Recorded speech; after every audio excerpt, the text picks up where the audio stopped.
This is a slow cooker recipe for Swiss steak. I'm Tess and I'm going to show you how to make this easy, delicious, and tender Swiss steak dinner. Stay tuned.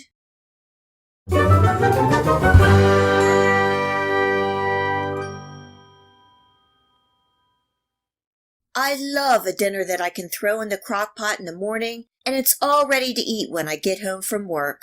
This slow cooker Swiss steak recipe is very easy and very good. I have about 2 pounds of top round steak that I'm roughly cutting into serving pieces. The steak pieces are about 1/2 inch thick. You can use cube or sirloin steak for this recipe. If using sirloin steak, you may want to tenderize and pound out to about 1/2 or 3/4 of an inch thickness. By the way, you can find this recipe, the list of ingredients, and much more in the Show More section below. If you have a chance, please check it out. Next, I'm dredging the steak in flour that I simply seasoned with a little salt and black pepper. I'm poking the steak with my fork to help tenderize. If you're using cube steak, you can skip this step. To gain more flavor in the Swiss steak, you can fry the steak pieces in a little oil. Just fry for a minute or two on each side, and you don't want to cook it all the way through. You just want to get a nice crust on each side of the steak, and this is going to add lots of flavor. But today I'm in a hurry and skipping this step. This is all about an easy one-pot dinner. For the sauce, I have a can of diced tomatoes, and I'm adding some spices. The seasonings are very simple. A little salt, black pepper, thyme, some minced garlic, and Worcestershire sauce, giving that a good mix. Now let's put this all together. In the crock pot, I'm adding some diced onions, bell peppers, celery, and carrots, and giving them a good toss. You can use whatever vegetables that you like. I'm adding the steak pieces on top of the vegetables and just fit them in there the best that you can.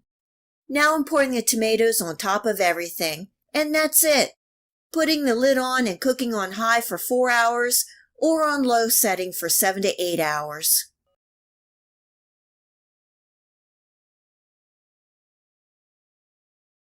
It's been 4 hours and the house smells really good. This is what the Swiss steak looks like. I want my sauce to be a little thicker, gravy-like, so I'm adding a slurry of cornstarch and water. Pouring in the slurry, giving it a light stir to get mixed in, placing the lid back on, and cooking on high for another 20 minutes. This Swiss steak dinner is done and we are ready to eat.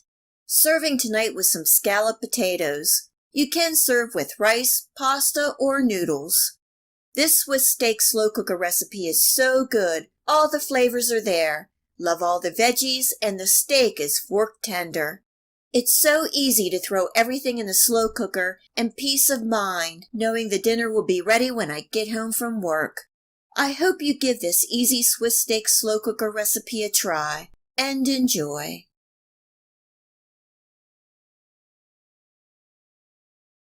I've tried many different cuts of meat for beef stew, and the best I think is chuck roast. It has the right proportion of meat and fat. This is a 3.5 pound chuck roast. I'm using about 2.5 pounds of this roast and cutting it into rather large 1/2 cubes. You don't have to be exact, but similar in size. I'm using this McCormick's Total Seasoning for beef to season the beef cubes. You can simply season with a little salt and black pepper, but I'm trying to use the oddball spices I have in my cupboard. Sprinkling a good dose of the seasoning over the beef and tossing well. This is about 1/2 cup of flour, and I'm just tossing the beef until all surfaces are covered. Setting the beef to the side and letting it rest for 15 minutes.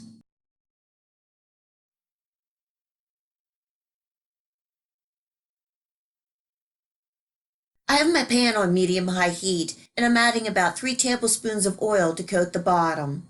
Placing in my beef cubes and making sure not to overcrowd the pan. For the amount of beef I have, I ended up with 3 batches. You want to get a nice golden sear on at least 2 sides of the beef, and this will take about 2 minutes on each side. When done, remove from the pan and set to the side.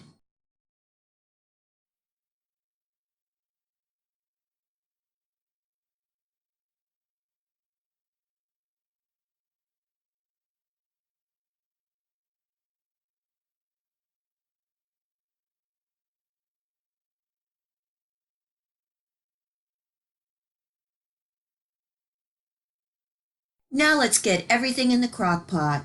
You are going to need a large slow cooker, and I believe this is a 7 or 8 quart, or you can cut the recipe in half and use a smaller cooker.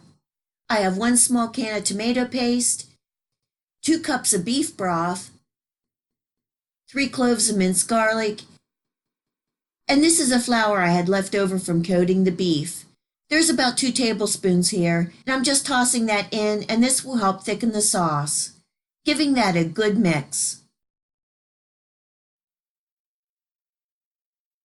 For the spices, I have 1 tablespoon of Worcestershire sauce, a half a teaspoon each of thyme and rosemary, and 2 bay leaves, giving that a stir. All the beef and juices go into the slow cooker, giving that a light stir to submerge the beef.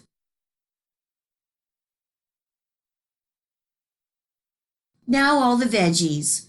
I have 1 package of mushrooms that I cleaned and quartered, 1 medium diced onion, 3 stalks of celery, and 2 large carrots. You can see I kept all the vegetables bite-sized and rustic, giving that a good toss to mix the vegetables. And finally, I have 3 large russet potatoes that I peeled and diced into large pieces, just placing them right on the top. Covering and cooking on high for 4 hours, and if you're using the low setting, it will be 8 hours. Give the beef stew a good stir about halfway through.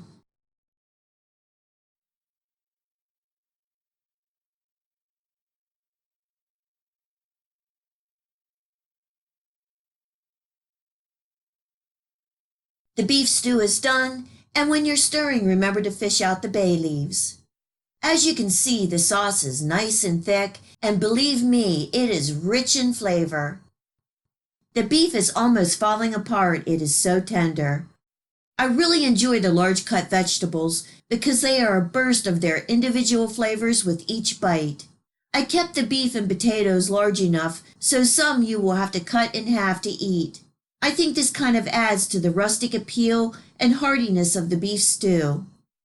While the beef stew is still hot, you can add a cup of frozen peas and give it a stir. The heat of the stew will heat the peas through, and that's all you need. This has to be one of my top 3 favorite slow cooker meals. There is nothing like a good hearty beef stew to soothe the soul. Serve with a side salad and a piece of bread, and you have a comfort meal beyond words. I hope you give this best slow cooker beef stew a try, and enjoy. If you like this video recipe, please hit the like and subscribe button. Remember to hit the bell next to the subscribe to make sure that you get my future video recipes. You can also find me on Facebook and at my website. Feel free to share this recipe and my channel with your friends and family. And until next time, much love!